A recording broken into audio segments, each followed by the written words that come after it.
எனக்கு அன்பான சகோதர சகோதரிகளே, இயேசு கிறிஸ்துவின் நாமத்தில் உங்களை வாழ்த்துகிறேன். இந்த நாளில் கூட நாம் ஒரு வேதத்தை வாசிப்போம். ரோமர் எழுதின நிருபம் 8ஆம் அதிகாரம் 26ஆம் வசனம். அந்தபடியே ஆவியானவரும் நமது பலவீனங்களில் நமக்கு உதவி செய்கிறார்.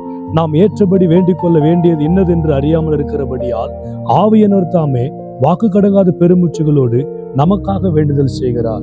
என் அன்பான சகோதர சகோதரியே, உங்களுடைய பலவீனங்களில உதவி செய்ய யாருமில்லை என்று ஏங்கி கொண்டிருக்கிறீங்களா? உங்களுக்கு ஒரு குட் நியூஸ் சொல்றேன். பரிசுத்த ஆவியானவர் உங்களுக்காக இருக்கிறார். உங்கள் பலவீனங்களில் அவர் உதவி செய்கிறார். நீங்க எப்படிப்பட்ட பலவீனமா இருந்தாலும் சரி, என்னால ஜெபிக்க முடியலையே, என்ன சொல்லி ஜெபிப்பது, எனக்கு ஜெபம் தெரியல என்று கவலைப்படுறீங்களா?